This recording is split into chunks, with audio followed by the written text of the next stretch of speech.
নমস্কার। বাজে কথা ছেঁড়া বার্তার দুনিয়াতে আপনাদেরকে আমি হিমাদ্রি বন্দ্যোপাধ্যায় স্বাগত জানাচ্ছি। গত এপিসোডে আমি ইউটিউব নিয়ে দুটো কথা বলেছিলাম। আজকে তার শেষ এপিসোড।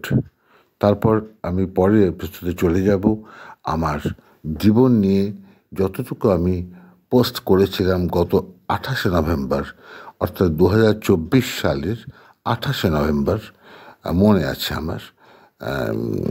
সেই পোস্টে চলে যাব, সেই বিষয়ে চলে যাব, আমি এবং আমার জীবন। আজকে শুধু আমি ও ইউটিউব। যতদূর আমার স্মরণে থাকবে যে গত 2024 সালের 28শে নভেম্বর আপনাদের কাছে আমি কী বলেছিলাম আমার জীবন সম্পর্কে। না, আমি কোনো মহাপুরুষ নই। আমার জীবন শুনবার জন্য, জানবার জন্য কেউ মাথা ব্যথা করবেও না। তবুও কেন আমি আমার জীবন বলতে শুরু করলাম সে প্রসঙ্গে পরে আসছি। ইউটিউব যখন শুরু হলো তখন সোমনাথ দাশগুপ্ত, মানে আমার প্রাক্তন ছাত্র সোমনাথ দাশগুপ্তের আবির্ভাব ঘটেনি। আমি ইউটিউবে ভিডিও করতাম। অনুরাগ রায় তখনও চাকরি করে না, এখানেই ও বিএড করছে, তারপর এমএড করছে। ওকে আমি ভিডিও পাঠিয়ে দিতাম, ও সেই ভিডিওগুলোকে আমার ইউটিউব চ্যানেলে পোস্ট করে দিত। আমার মেয়ে পোস্ট করতে জানতো না, আমরা কেউই জানতাম না। প্লাস তাছাড়া আমার মেয়ে তার সন্তান নিয়ে, একদম বেবি সন্তান, সেই সন্তান নিয়ে অত্যন্ত ব্যস্ত থাকতো। ফলে তার পক্ষে সময় দেওয়া একটা বিড়ম্বনা ছিল। অনুরাগ রায় ওটা পোস্ট করে দিত, তারপর আমাকে শেয়ার করে দিত, আমি সকলকে শেয়ার করতাম। এইভাবেই বেশ কিছু কাজ কিন্তু অনুরাগ রায়, আমার প্রাক্তন ছাত্র, আমার প্রিয় ছাত্র, আমার পুত্র সম, সে এই সহযোগিতা করেছে, সাহায্য করেছে, সানন্দেই করেছে। কিন্তু চিরকাল তো কেউ কিছু করতে পারে না। তার তো জীবন আছে, তার জীবিকা অর্জন করতে হবে, তাকে বাঁচতে হবে। ফলে সে পড়াশোনায় ব্যস্ত। ধীরে ধীরে ও আর পোস্ট করতে সক্ষম থাকছিল না। তখন আমি তাকে ডেকে আনি বাড়িতে, তুই একদিন আয়, কী করে পোস্ট করতে হয় সেই পদ্ধতিগুলো আমি তো চোখে দেখি না, আমি তো পারবো না, তুই তোর দিদিকে, অর্থাৎ আমার মেয়ে ঐন্দ্রিলাকে দেখিয়ে দিয়ে যা, একটা কাগজে পদ্ধতি লিখে দিয়ে যা, যাতে তোর অনুপস্থিতিতে ও নিশ্চিন্তে আমার ভিডিওগুলো পোস্ট করতে পারে। প্রথম ও রাজি হচ্ছিল না, ও বলছিল আমি করে দেব, কিন্তু বিষয়টা সম্পূর্ণ একেবারে অনিয়মিত, ইরেগুলার হয়ে যাবে। তাই আমি ওকে পরিহার করে আমার দায়িত্বটা আমার মেয়ের হাতে তুলে দিলাম। এই আমার ইউটিউব ও আমার জগতে প্রবেশ ঘটল আমার মেয়ে ঐন্দ্রিলার।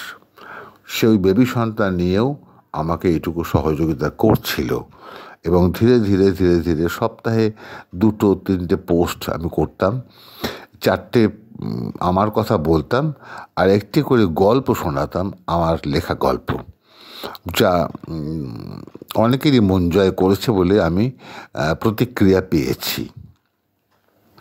অনুরাগ রায় যখন আর আমার মেয়েকে শিখিয়ে দিল, তখন আমি আর ওকে ব্যস্ত করলাম না, এবং ও তারপরে বেশি দিন বারাসাতে থাকেনি। ও রাজস্থানে চলে যায় স্কুলে চাকরি নিয়ে। আমরা সবাই খুশি হই যে পশ্চিমবঙ্গে তো কিছু নেই, এখানে মানুষ থাকলে না খেয়ে মরে যাবে। বিগত 15 বছর ধরে মানুষ না খেয়ে ভুগছে।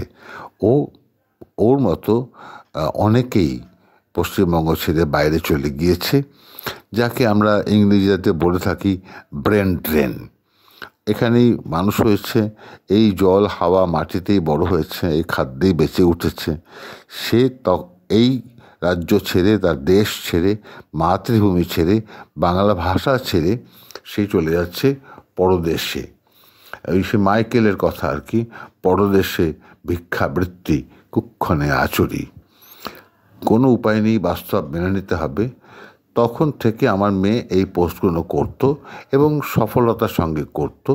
আমি কোনো ভিডিও 40 মিনিটের নিচে করতে পারিনি, কারণ আমার বক্তব্য বলবার কথা অনেক, প্রচুর, প্রভূত। অনেকে নিষেধ সত্ত্বেও আমি পারিনি। কেউ শুনুক না শুনুক, দেখুক না দেখুক, আমি জানি যে জ্ঞানগর্ভ বস্তু সবাই শোনে না, দেখে না।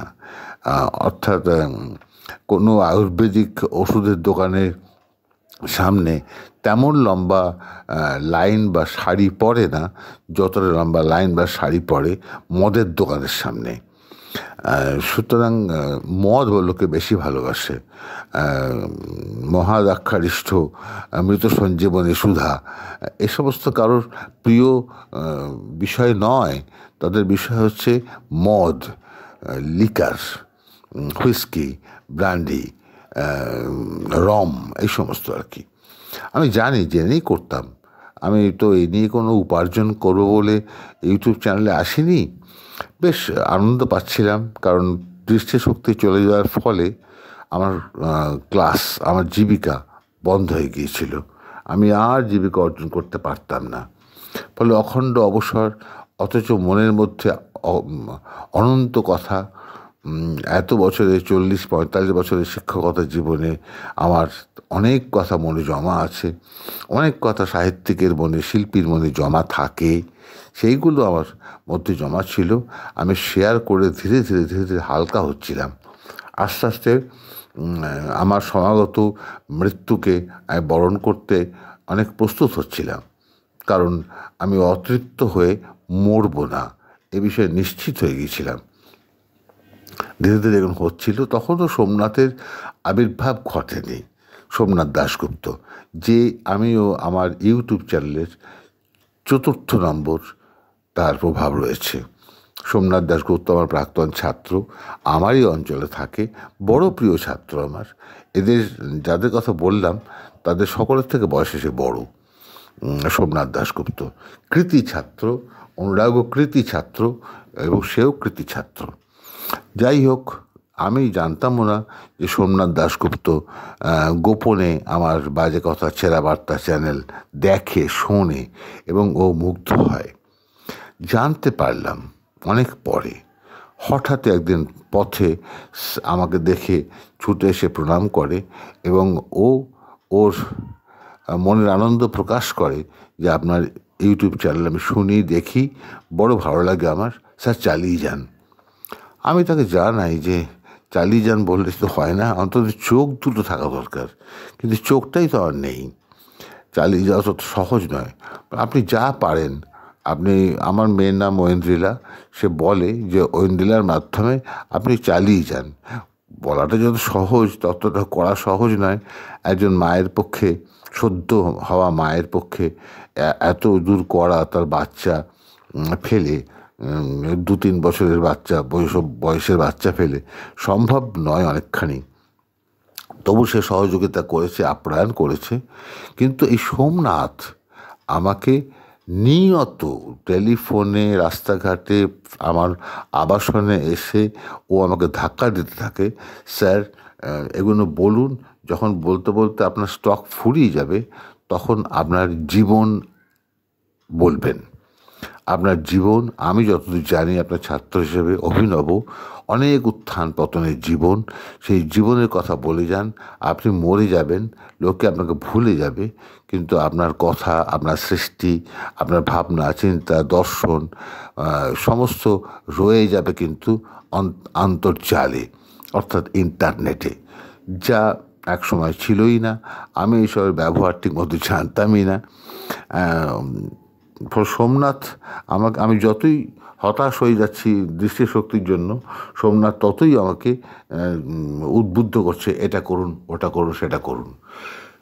করতে করতে সোমনাথ দাশগুপ্ত, যার ডাকনাম পাপ্পু, সে আমাকে আমার পেছন লেগে যায় যে আপনার তো নাটকের প্রোডাকশান আছে, অডিও নাটকের প্রোডাকশান আছে, আমি যতদূর জানি আপনাদের নানা রকম ক্যাসেট আছে, ক্যাসেটগুলো আমাকে দিন, আমি এগুলো MP3 ফাইল বানিয়ে দিই, এগুলোকে ইউটিউব চ্যানেলে প্রকাশ করুন। আপনি তো দেখেন যে ইউটিউব চ্যানেলের বিভিন্ন নামে, আমি নাম উল্লেখ করতে চাইছি না, বিভিন্ন নামে গল্প পাঠ হয়, কবিতা আবৃত্তি হয়, নানা বিষয় হয়। আপনি এগুলো করুন। যদিও গল্প পাঠ বলে যা পাঠ করে সেগুলো আদৌ গল্প পাঠ নয়, ওরা একটা নতুন গল্প পাঠ তার আবিষ্কার করেছে। আমি তাদের সমালোচনা বা প্রশংসা কিছুই করতে চাইছি না। গল্প পাঠ কাকে বলে, গল্প বলা কাকে বলে, আমাদের ঠাকুমা দিদিমারা যেমনভাবে জানতেন তা এরা জানে না। এদের ঠাকুমা তো কখনো গল্প বলেননি, এদের ঠাকুমা গল্প বলতে জানেই না। আর সেই ঠাকুমা দিদিমার গল্প বলার যে কায়দা, যে স্টাইল, আমরা সত্যজিৎ রায়ের পথের পাঁচালী চলচ্চিত্রে দেখেছি, ইন্দ্র ঠাকুরুন গল্প বলছে। সেইভাবে গল্প বলার স্টাইল যদি কখনো কেউ শুনতে চান, ওই সিনেমায় তো পুরোটা নেই, তাহলে ইউটিউবে সার্চ করুন গল্প পাঠ শম্ভু মিত্র রাজা ওয়াদিপাউস, সার্চ করুন গল্প পাঠ অজিতেশ বন্দ্যোপাধ্যায়, উনি আমার স্যার ছিলেন।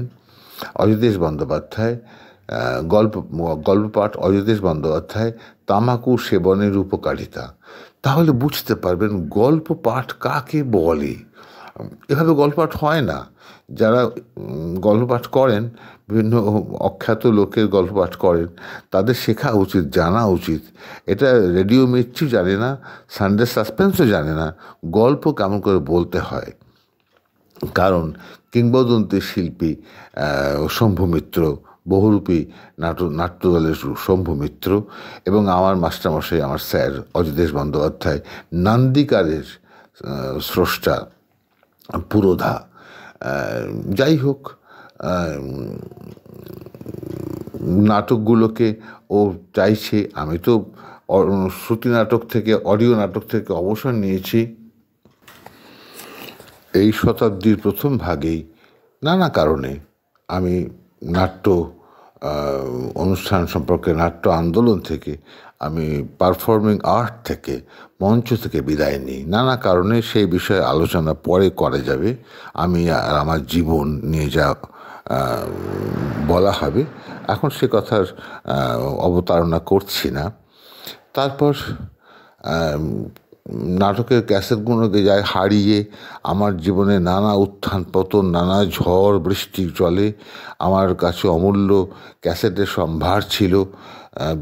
সেগুলো কণ্ঠসঙ্গীত হোক, যন্ত্রসঙ্গীত হোক, আবহ হোক, 500 ক্যাসেট, মহামূল্য ক্যাসেট, যা অনেকের সংগ্রহে নেই। কিন্তু সেগুলো সব নষ্ট হয়ে যায়। তার দুটি কারণ। আমার বাড়িতে উইয়ের রাজত্ব ছিল, সেই উইয়ের অত্যাচারে ক্যাসেট নষ্ট হয়। তারপর বাড়ি ছেড়ে আমাদেরকে অনেক দূর চলে যেতে হয় পারিবারিক কারণে, ফলে সে ক্যাসেট নিয়ে যাওয়া যায়নি। ধীরে ধীরে বিজ্ঞানের অগ্রগতি ঘটছিল। Tape recorder, cassette, audio cassette, ferro cassette কিংবা ক্রোমিয়াম ক্যাসেটের যুগ শেষ হয়ে যাচ্ছিল। ধীরে ধীরে ঢুকছিল সিডি, ফ্লপি সিডি।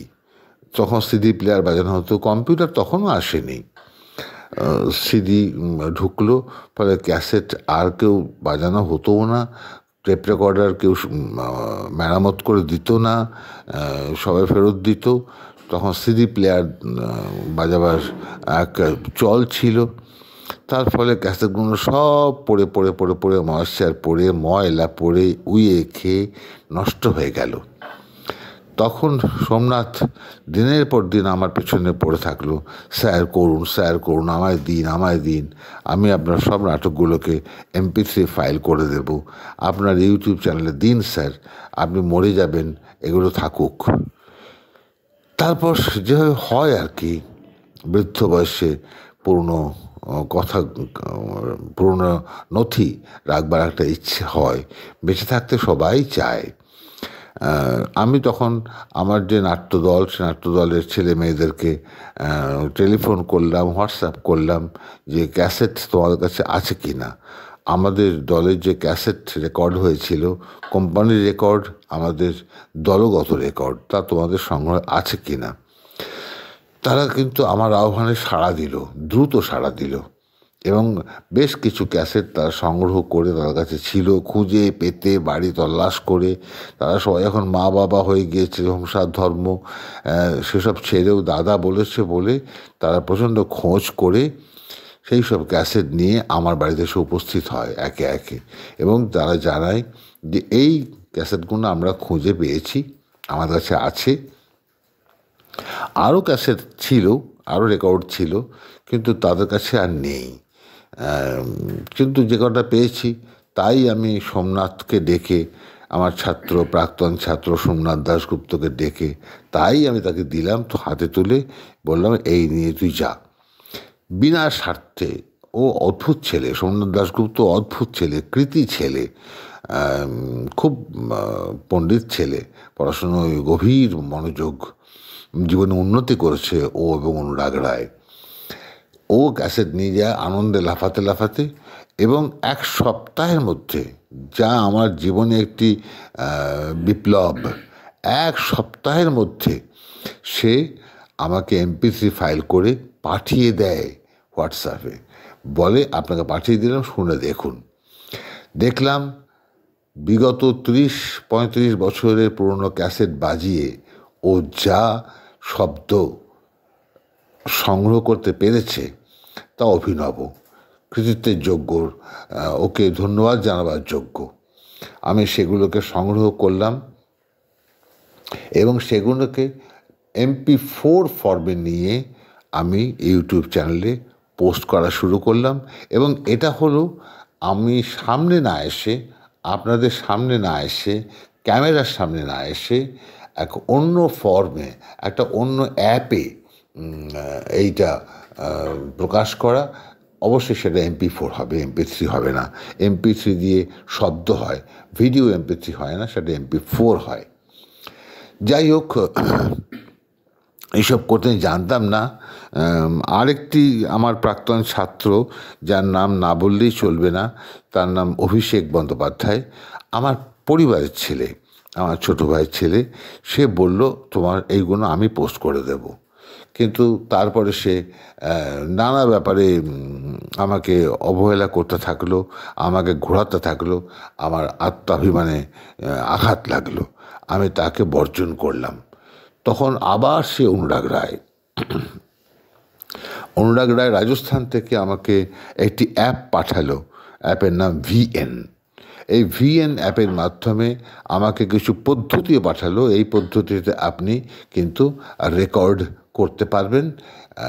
আমি ধীরে ধীরে শিখলাম। অন্ধ, আমার মেয়ের সময় নেই, তবুও অন্ধ কী করব, আত্মসম্মান রক্ষা করতে আমি নিজেই ম্যাগনিফাইং গ্লাস চোখের সামনে রেখে রেখে রেখে রেখে রেখে রেখে আমি সেই VN অ্যাপের মাধ্যমে এই ভিডিও তৈরি করা শিখে ফেললাম একা একা। আমি একা একা সব কিছুই শিখেছি জীবনে, সে কথা পরে বলবো, এখন নয়। তারপর পোস্ট করা শুরু হলো। এই হলো আমার সঙ্গে ইউটিউব, আমার সঙ্গে ইউটিউবের বাজে কথা ছেঁড়া বার্তা, আমার কথা, তারপর আমার বাজে কথা ছেঁড়া বার্তার মধ্যে আমাদের করা বিভিন্ন নাট্যানুষ্ঠান আপনারা এতদিন ধরে শুনেছেন। 8টি থেকে 9টি নাটক আপনাদের শোনাতে পেরেছি, আর পারলাম না। সোমনাথ আমার নাটক প্রত্যক্ষ শোনেনি, এতে শুনতে পেল। কখনো আমার মঞ্চাভিনয় জীবনে দেখেনি, এই প্রথম দেখতে পেল। ফলে সোমনাথের কাছে একটা অভিনব অভিজ্ঞতা। অনুরাগ রায় আমাকে ফোন করে জানালো, স্যার আপনার কত রূপ, আজকে আর এক রূপ আপনি আমাকে পাঠালেন, এই রূপটা আমার জানা ছিল না, শুনেইছি শুধু, জানা ছিল না, দেখা ছিল না। আমি আপনাকে নতুন করে চিনছি, নতুন করে আবিষ্কার করছি। ভালো লাগছে শুনতে। আমি তো আজ বাদে কাল মরেই যাব, আর কতদিন, 5 বছর, 7 বছর, 10 বছর, তার ঊর্ধ্বে বাঁচতেও আমি চাই না। দৃষ্টিহীন হয়ে বেঁচে থাকবার কি অর্থ হয়? অনর্থক, পরিবারের বোঝা, উপার্জন নেই, শুধু বাড়িতে বসে অন্ন ধ্বংস করা। যাই হোক, এই কাজই চলছে। আপনারা সেই নাটক শুনেছেন এবং এই নিয়েই আমি বক্তব্য রাখলাম। কেন এই নাটক? যদিও প্রত্যেকটি নাটকের শুরুতে আমি কিছু ভূমিকা করেছি, ভূমিকায় অত্যই সংক্ষেপে কিছু বলেছি, সেইগুলো আপনারা শুনে বুঝতে পেরেছেন। তারই বিস্তারিত বিবরণ দিলাম। আমি ইউটিউব, আমি ও আমার নাট্যানুষ্ঠানের ইউটিউব, আমার কথা ও ইউটিউবকে একেবারে শিক্ষামূলক কাজে ব্যবহার করা, এই হলো আমার বক্তব্য ইউটিউব সম্পর্কে, আমার নাট্যানুষ্ঠান সম্পর্কে। বাদবাকি আমার জীবন গত 28 নভেম্বর 2024 সালের 28 নভেম্বর আমি যে আমার জীবন বলা শুরু করেছিলাম সোমনাথের চাপে, এই সোমনাথই আমাকে চাপ দিয়ে আমার জীবন বলতে বাধ্য করে। আমি সংক্ষেপে বলছিলাম, আমি তো চোখে দেখি না, আমি তো স্ক্রিপ্ট রেডি করে তা পড়তে পারি না। আমি আজ যে কটা ইউটিউব পোস্ট করেছি কিছুই স্ক্রিপ্ট দেখে নয়, কারণ আমি পড়তে পারি না, আমার দৃষ্টি নেই। সব আমার ভেতর থেকে তৈরি করা, একদম সামনে বসে রেডিমেড, যাকে বলা হয় ইমপ্রম্পটু, যাকে বলা হয় একেবারে তাৎক্ষণিক বক্তৃতা, এক্সটেম্পোর। সেই আপনারা শুনেছেন এতদিন, কোনো কিছুই লেখা নয়। ফলে বয়স হয়েছে, ডিমেনশিয়া আছে, শব্দ হারিয়ে যায়, কথা হারিয়ে যায়, মস্তিষ্ক থাকতে পারে না, গ্রে ম্যাটার্স কাজ করে না, পারিবারিক অশান্তি, অসন্তোষ, উত্থান পতন সব আছে। এর মধ্যে, এই প্রতিকূলতার মধ্যেই যেটুকু সৃজনশীল কাজ আমি করতে পেরেছি এবং করতে করতে আজকে মরে যাব।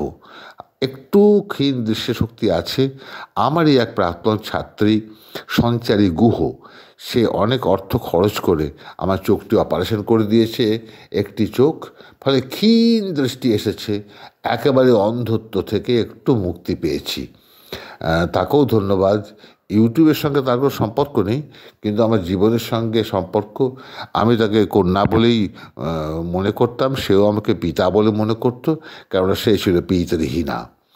যাই হোক, এই অবস্থাতেই আমার সঙ্গে আপনাদের ইউটিউবের সম্পর্ক, নাটকের সম্পর্ক। আজকে বিদায় নেব আজকের এই এপিসোডে। আমি পরের এপিসোডে গত 28 নভেম্বর 2024 সালে যেখানে এসে আমার জীবন আমি শেষ করেছিলাম, সেখান থেকে যার যতটুকু মনে আছে, আমি সেই এপিসোডে ফিরতে পারবো না, কারণ আমার দৃষ্টি নেই। আমার স্মৃতি থেকে যেটুকু আসবে সেই অনুযায়ী আমি আবার আমার জীবন বলা শুরু করব পরবর্তী এপিসোড থেকে। আজকে বিদায় নিচ্ছি। বাজে কথা ছেঁড়া বার্তা আপনার থেকে বিদায় নিচ্ছে। আমার এই সমস্ত পোস্টগুলো আমি আবারও অনুরোধ করব, লাইক করবেন, কমেন্ট করবেন, শেয়ার করবেন, ছড়িয়ে দেবেন। আপনাদের মধ্যে আমি বেঁচে থাকতে চাই।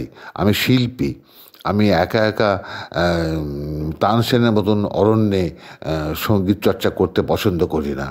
আমাদের সঙ্গীত, আমাদের শিল্পচর্চার একটাই উপায়, শ্রোতা, দর্শক, তার প্রতিক্রিয়া, তার সমালোচনা, তার কথাবার্তা, এটাই আমাদের ইন্ধন। তা নয়তো শিল্প নষ্ট হয়ে যায়। সমস্ত শিল্পী, রবি ঠাকুর পর্যন্ত, তার পাঠক, তার শ্রোতা, তার দর্শক, তার মূলধন। তা নয়তো রবি ঠাকুরের জন্মও হতো না, রবি ঠাকুর বলে কেউ থাকতোও না। যদি তার গ্রন্থ কেউ না পড়তো, তার সঙ্গীত কেউ না শুনতো, তাহলে রবি ঠাকুর কোথায়? রবি ঠাকুর কেউই কিছু নয়, কেউই কিছু নয়। তানসেনকে কেউ চিনত না, সে অরণ্যে গান গেয়ে বেড়াতো, কেউ জানতো না সে সঙ্গীত শিল্পী। আকবর তাকে ধরে নিয়ে আসে তার রাজসভায় এবং তাকে দিয়ে গান করায় এবং প্রচার করায়, প্রমোট করে, যাকে আজকের ভাষায় বলা হয় প্রমোট করে। তবে আমরা তানসেনের নাম জানি। সুতরাং আমরা শিল্পী, আমাদের প্রতিক্রিয়া চাই। আজকে বিদায় নিচ্ছি, নমস্কার। পরবর্তী এপিসোডে আবার দেখা হবে।